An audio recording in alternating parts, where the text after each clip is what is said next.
If you're a good safety, you know there's nothing like playing with a great pair of cornerbacks. Today, I'm going to give you 3 ways that you, as a safety, can help out your cornerbacks on DB Tip Clips.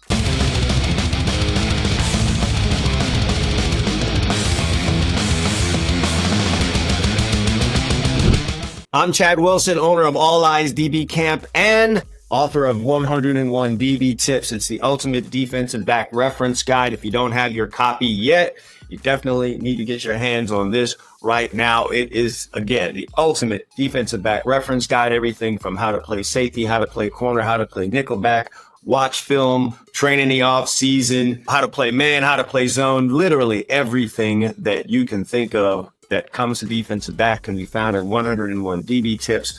Over 20 years of playing, coaching, training, all wrapped into one book. And if you're heading into your season right now, as you should be, this is something you're definitely going to want to have by your side as you go into that season and you start fighting against those wide receivers, quarterbacks, and passing attacks. So hit the link down in the description below to pick up your copy of 101 DB Tips. You don't want to miss out. All right, here's a topic at hand. You're playing great secondary. Great defenses play together, guys. This means that what one man sees, so does another man in that secondary. That's all part of playing together and being a good secondary that you want to be, that you are, whatever the case may be. When one man sees it, he communicates it to the next man.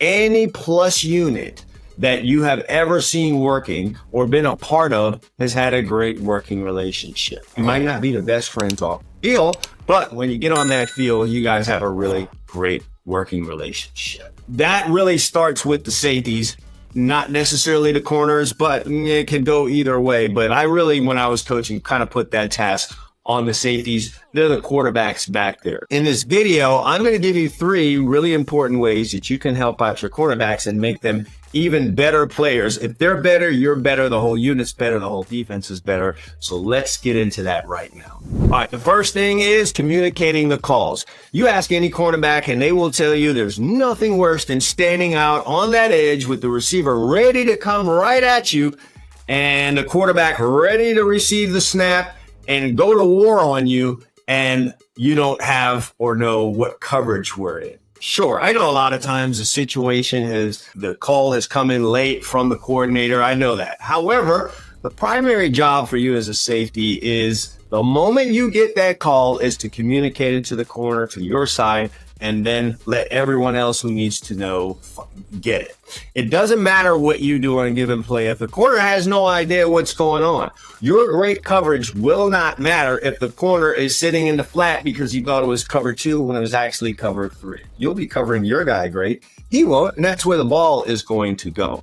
It's in your best interest as a safety to A, communicate the call quickly, and B, know the defense so that you actually know what the call is. Sometimes the coverage is dictated or changed by the offense's alignment or by emotion.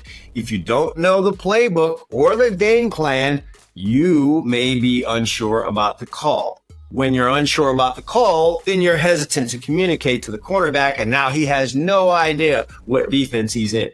Certainly that makes his job harder, and it won't be long before he's asking the coach to get you out of the lineup. All right, the next thing is simply just be in the spot. Whether it's man or it's zone, a cornerback is hopeful, if not flat out relying on you as a safety to be where you're supposed to be.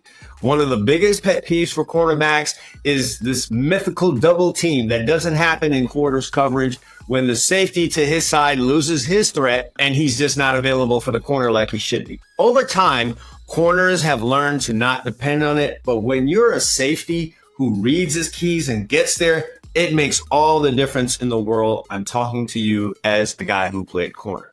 Similarly, coverages like 2-man are designed to have the corner give up his instinct to be on the wide receiver's hip and instead let him beat him up the field. When a corner plays the right way, the way he's expected to play, that safety should have him over the top. It's best for you to be there when that coverage is being played and the ball goes deep. Playing cornerback has a lot to do with ego. Getting beat deep by a wide receiver in 2-man because the safety saw something and wasn't there can destroy your trust like a suspect Instagram DM in your girlfriend's account. As a safety, it's important to know the coverages thoroughly and to be where you're supposed to be. Cornerbacks are told to play to their help and maintain their leverage. For them to have trust in what they're being coached to do, you as a safety must be where you need to be. And the final and third thing is fill the alley. Run plays are not a quarterback's favorite play. I'm here to tell you that right now. And if you have been playing for any amount of time, you know what I'm saying to you is true. 9.5 times out of 10, the cornerback must fight off a block from a wide receiver and or pulling guard before they get to the prize of tackling the back. As such, cornerbacks have their place where they are supposed to fit. Quite often, that fit outside is, supposed to funnel it inside to you. They're supposed to take the running back inside to the defense. In many coverages, the safety is responsible for that area, right inside of the quarterback on a run play, known as the alley. When a safety is slow to fill that area or continues to miss tackles there, the run plays usually strike for big yardage. What results after that is the cornerback trying to do the safety's job. Now he's trying to run into that alley where you're supposed to be because you haven't been there. This means that he starts trying to go inside too much. The receiver blocks him. Now the sideline opens up. That's where the big plays really come in. Or at the very least, have a communication or, some kind of relationship with your corner where, he can duck inside and beat that receiver's block. And he knows you will switch relationships with him. You'll switch positions. You'll basically switch. The word I'm looking for is responsibilities. Corner goes inside to force the play outside and you're there. But usually as a safety, you need to be in that alley and the corner is relying on you to be there. Typically, the cornerback gets blamed on those type of plays when it breaks for big yardage around the edge. To avoid this embarrassment and that type of offensive attack, cornerbacks who can rely on safeties, you don't want your corner starting to act erratic. You don't want him just being totally unpredictable out there because he's not sure you're going to fill inside. As a safety, you can avoid all of that by showing up in the alley with bad intentions, by the way. You do that a couple of times, then, the offense doesn't want to run there, or when that play is called, a running back's not trying to go there. Not only would it allow the cornerbacks to play the blocks the way that they should, it may make the running back, as I said, hesitant to get out there and run that ball as hard as he's been running. Sometimes, cornerbacks, when asked what they would rather have, a great safety or a great pass rush, answer a great pass rush because corners are greedy by nature. They think great pass rush means more interceptions, and this might be true. However, I found that corners who have played with great safeties almost always answer a great safety to that question. Now, as a safety, what answer would your cornerback give if he was asked that question?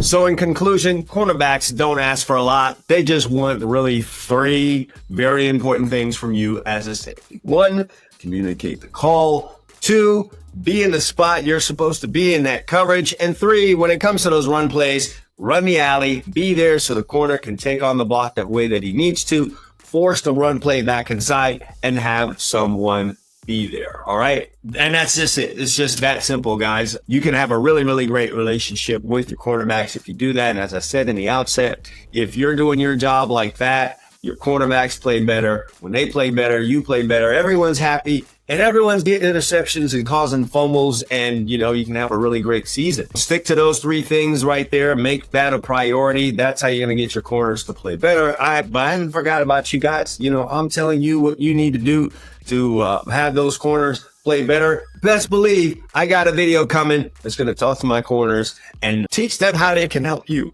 as a safety be better and make that whole unit better back there. All right. Hope you guys enjoyed this video. On your way out, check out 101 DB tips as well as the All Eyes DB Camp members area. Over 200 videos in there talking about coverages, technique, coverage breakdown, drills, workouts, everything that you need to excel as a defensive back. A combination of the book and the All Eyes DB Camp members area, and there's really no way that you can't be a top flat defensive back no matter what level you're playing. Youth, high school, college, pro, a combination of those 2 things, and you're on your way. All right. As always, guys, I would love your feedback. If you have any questions or comments about this video, go ahead and drop it in that comment section. Give this video a like and subscribe to the channel if you haven't already, and hit the bell so you're notified the next time I put out a great DB video like this one. That's it for me. I'm going to head out.